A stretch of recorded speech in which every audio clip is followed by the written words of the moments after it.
نحمده ونصلي على رسوله الكريم اما بعد فاعوذ باللہ من الشیطان الرجیم بسم اللہ الرحمن الرحیم۔ معزز سامعین حضرات، آج میں آپ کو بتاؤں گا کہ کسی بھی عمل کے اللہ کے ہاں قبول ہونے کی 4 شرطیں ہوتی ہیں۔ سب سے پہلے عمل کرنے والا مسلمان ہو، دوسرے نمبر پہ عمل ایسا ہو کہ شریعت نے جس کے کرنے کا حکم دیا ہو یا اجازت دی رکھی ہو۔ تیسرا، عمل کا طریقہ وہ ہو جو رسول اللہ صلی اللہ تعالی علیہ وسلم اور اصحاب اکرام کا تھا یا علماء امت نے اس کی روشنی میں اس کی توضیح کی ہو۔ اور چوتھی اور آخری اہم شرط یہ ہے کہ وہ عمل محض اللہ تعالیٰ کی خوشنودی اور رضائی کے لیے ہو، دکھلائی کے لیے نہ ہو۔ اس کو شریعت کے اصطلاح میں اخلاص کہا جاتا ہے۔ اخلاص یا خلوص نیت وہ مسئلہ ہے جو نیک عمل کو نہ صرف یہ کہ محفوظ کرتا ہے بلکہ اس کو اس کی نشو و نما بھی کرتا ہے۔ اگر اخلاص نہیں ہوگا تو ریا اور دکھلاوے کی گھن اور نام و نمود کی دیمک اس نیک عمل کو یا تو کھوکھلا کر دے گی یا چاٹ کھا جائے گی۔ اس حدیث میں اسی اخلاص کی اہمیت کو واضح کیا ہے۔ بڑا مشہور ارشاد گرامی ہے محسن انسانیت صلی اللہ تعالی علیہ وآلہ وسلم کا کہ انما الاعمال بالنیات وانما لکل امرئ ما نوی، یعنی اعمال کا دار و مدار نیتوں پر ہے، اور یہ کہ ہر آدمی کو وہی ملے گا جو اس کی نیت ہوگی۔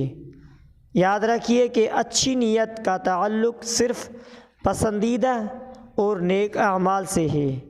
ناپسندیدہ اور برے عمل کے لیے اچھی نیت کوئی معنی نہیں رکھتی۔ گناہ ہی رہے گا خواہ نیت کتنی ہی اچھی ہو۔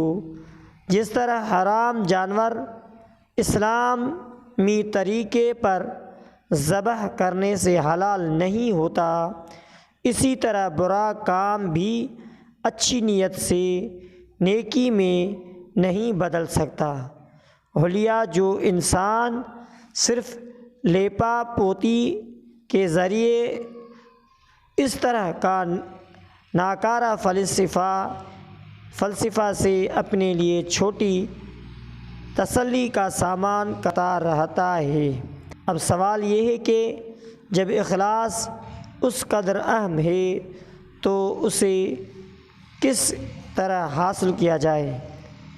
تو گرامی قدر سامعین، کلام اللہ میں اللہ تبارک و تعالیٰ کا اس طریقے کا حل یہ ہے کہ اس کا حل تقویٰ اور احتساب کے شکل میں ہے، ہمیں عطا کرتا ہے، جیسا کہ کلام اللہ میں ہے یا ایھا الذین آمنوا اتقوا اللہ ولتنظر نفس ما قدمت لغد۔ تقویٰ یہ ہے کہ ہم یہ یقین رکھیں کہ اللہ تعالیٰ اپنی قدرت اور علم کے ذریعے ہر آن ہمارے ساتھ ہیں۔ ہمارا کوئی عمل، کوئی ارادہ اور کوئی نیت اس سے مخفی نہیں۔ یہ یقین ہمیں اپنے احتساب کے لیے آمادہ کرے گا۔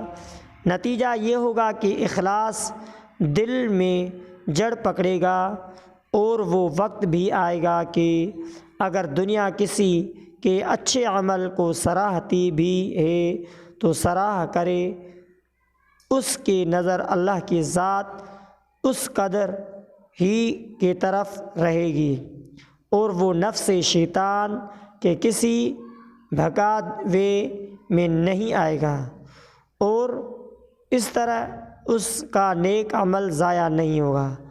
آخر میں ہم علماء امت کی یہ وضاحتیں اپنے سامعین کے سامنے ضرور پیش کرنا چاہتے ہیں کہ شریعت اسلامیہ نے جن اعمال کو اجتماعی طور پر ادا کرنے کی تاکید کر رکھی ہے ان میں ریا اور دکھلاوے کا انشاءاللہ کوئی خطرہ نہیں، جیسے نماز پنجگانہ کی مسجد میں باجماعت ادائیگی، رمضان المبارک میں روزے، سحر و افطار کی پابندی اور اسی طرح کے دیگر اعمال، اسی لیے انہیں اخلاص کی منافی سمجھ کر ترک کر دینا یا کوئی اور فلسفہ تراشنا شریعت کی نگاہ میں گناہ متصور ہوگا۔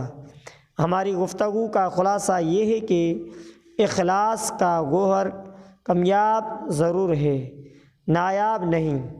بات صرف دل میں بٹھانے اور عمل میں لانے کی ہے۔